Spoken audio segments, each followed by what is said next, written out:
اعوذ باللہ من الشیطان الرجیم بسم اللہ الرحمن الرحیم السلام علیکم ورحمۃ اللہ وبرکاتہ۔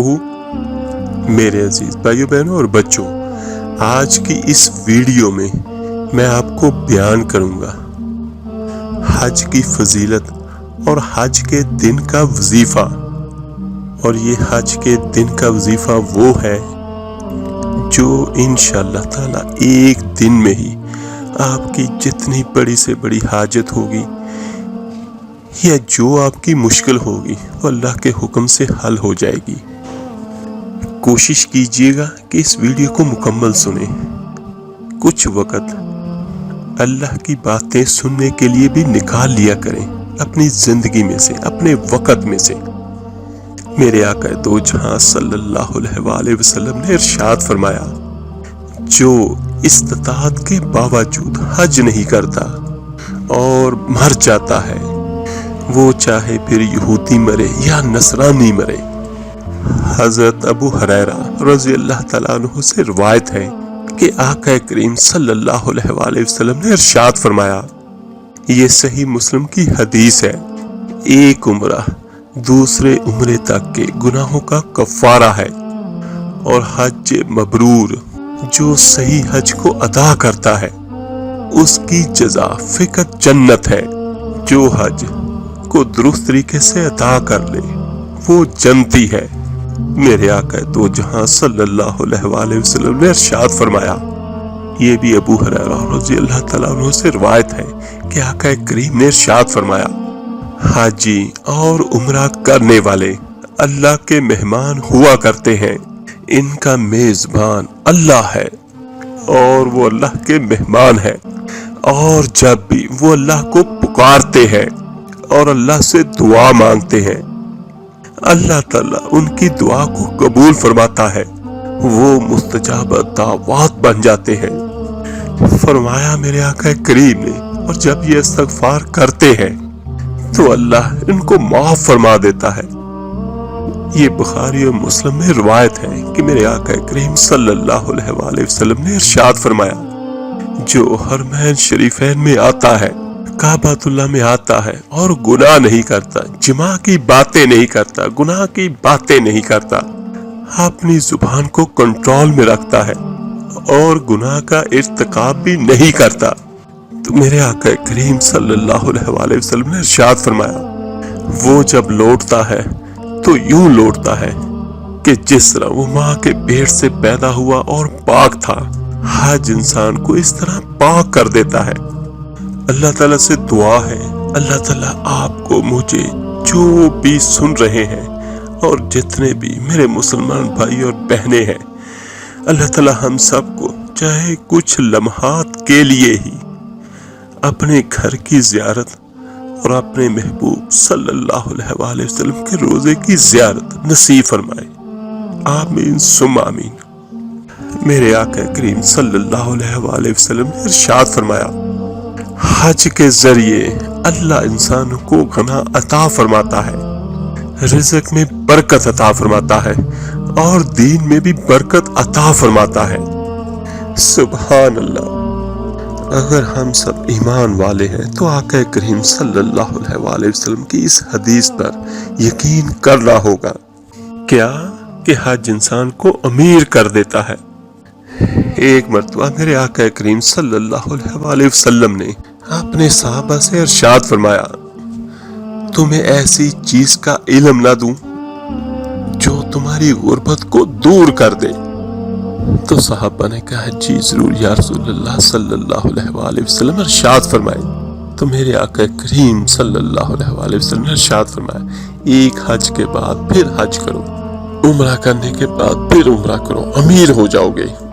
یعنی اگر تم چاہتے ہو کہ امیر ہو جاؤ تو حج کے بعد حج کرو، عمرے کے بعد عمرہ کرو، اللہ تعالیٰ تمہاری غربت کو دور کر دے گا۔ یہ ایمان والوں کے لیے ہے جنہیں اس بات کا یقین ہے، اور جانے والے تو کیسے کیسے جاتے ہیں۔ حج کی سعادت حاصل کرنے والے آج کے دور میں کیا دقت ہے، کیا پریشانی ہے، صرف چند گھنٹوں کا سفر ہے حج کرنے کے لیے۔ حضرت شقیق بلقی رضی اللہ تعالیٰ عنہ کا واقعہ مجھے یاد آ رہا ہے۔ وہ فرماتے ہیں کہ میں حج کے سفر پر جا رہا تھا، ایک اپاہج کو دیکھا جو اپنے جسم کو گھسیٹ گھسیٹ کر جا رہا ہے۔ تو میں نے پوچھا کہاں جا رہے ہو؟ تو وہ ڈسیبل شخص کہنے لگا حج کے لیے جا رہا ہوں۔ اور پوچھا کہ کہاں سے آ رہے ہو؟ تو وہ کہنے لگا کہ سمرقند سے۔ ایک اپاہج شخص اپنا جسم گھسٹ گھسٹ کر چل رہا ہے اور وہ حج کے لیے جا رہا ہے۔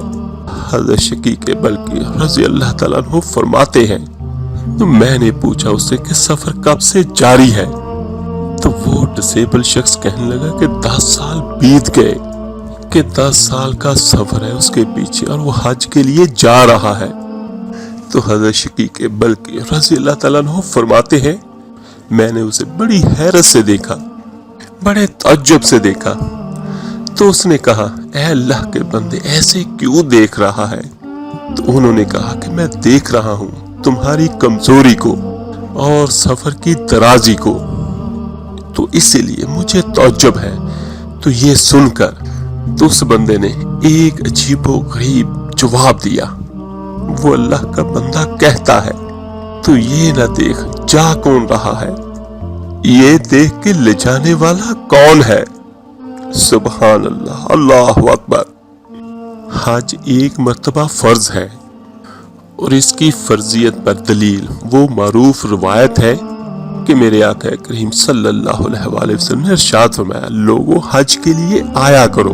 ایک صحابی نے عرض کی اے اللہ کے رسول صلی اللہ علیہ وآلہ وسلم ہر سال آیا کریں؟ تو میرے آقا کریم خاموش رہے، کوئی جواب نہیں دیا۔ اس نے پھر پوچھا حضور ہر سال آیا کریں، ہر سال حج فرض ہے؟ تو میرے آقا کریم پھر خاموش رہے اور کوئی جواب نہیں دیا۔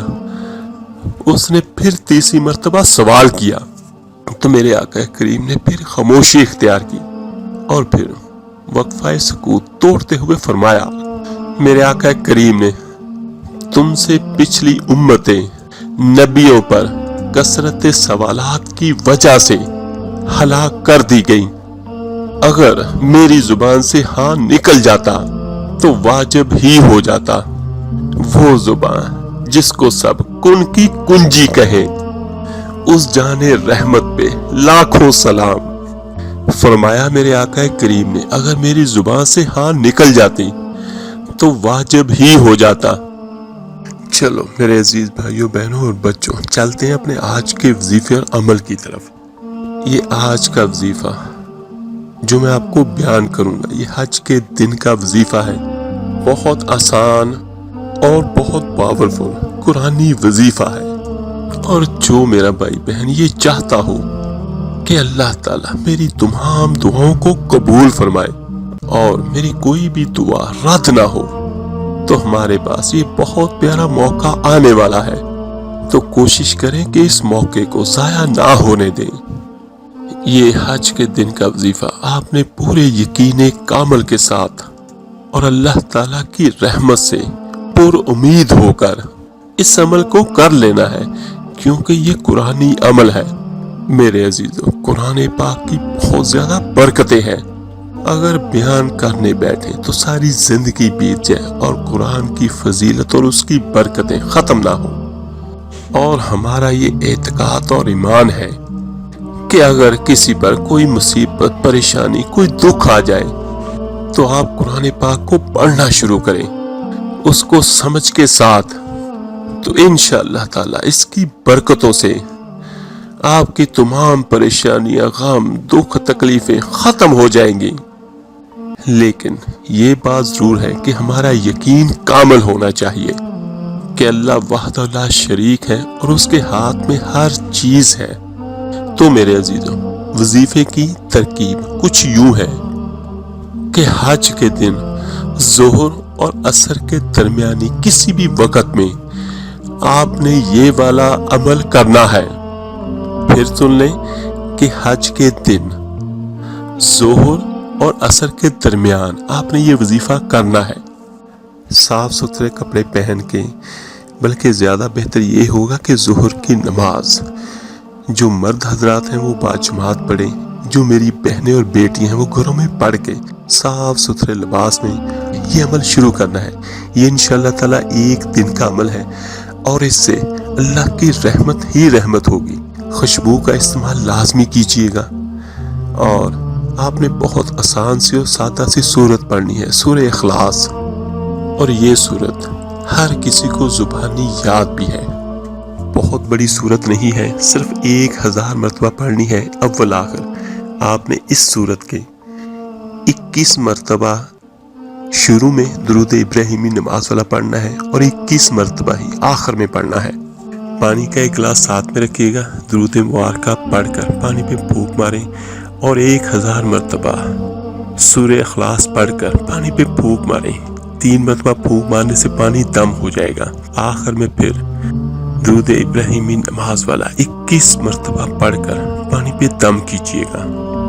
اور اس کے بعد جو بھی کسی میرے بھائی بہن کی حاجت ہے، جو بھی اللہ سے دعا ہے وہ کر لیں، کیونکہ یہ موقع پورے سال کے بعد آتا ہے اور یہ بہت مبارک لمحات اور بہت مبارک وقت ہے.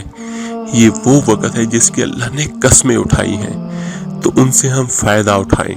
سورہ اخلاص کے بارے میں تو میرے آقا کریم صلی اللہ علیہ وآلہ وسلم کی بھی حدیث ہے، جس کا مفہوم کچھ یوں ہے کہ سورہ اخلاص پڑھنے والے سے اللہ تعالیٰ محبت فرماتا ہے. تو وظیفہ مکمل کرنے کے بعد اللہ سے دعا کریں اپنے لیے بھی اور باقی سب بہن بھائیوں کے لیے بھی. اور ایک چھوٹا سا عمل اس کے ساتھ اور کیجیے گا. جو آپ نے درود شریف پڑھا، سورہ اخلاص پڑھی اور حج کے دن کی جو بھی آپ نے عبادت کی، نفلی عبادت، وہ سارے کا سارا آپ ایصال ثواب کر دیں. جب سے یہ کائنات بنی ہے تب سے لے کر آج تک جتنے بھی مرد عورت انسان اور جنات مسلمان وفات پا چکے ہیں، ان سب کو ایصال ثواب کر دیں. تو اس سے آپ کے عمل کا رزلٹ تیز ہو جائے گا. تو انشاءاللہ تعالیٰ جو آپ چاہتے ہوں گے اللہ تعالیٰ وہ آپ کو ضرور عطا کرے گا. اللہ تعالیٰ سے دعا ہے اللہ تعالیٰ آپ کی، میری، ہم سب کی سب حاجتوں کو اپنے فضل اپنے کرم سے پورا کرے. آمین ثم آمین. اس ویڈیو کو لائک اور صدقہ جاریہ سمجھ کر شیئر ضرور کیجیے گا. آپ کے ایک شیئر کرنے سے جو کوئی سورہ اخلاص پڑھے گا، سنے گا، اس کا ثواب، اس کا اجر آپ کو، مجھے، ہم سب کو ملے گا. اور شیئر کرنا صدقہ جاریہ ہوتا ہے. آپ میرے لیے دعا کیجیے گا، میں آپ سب کے لیے ضرور دعا کروں گا. تو ملتے ہیں جلد ہی انشاءاللہ تعالیٰ ایک نئے وظیفے عمل کے ساتھ. اپنا بہت بہت خیال رکھیے گا. اللہ حافظ.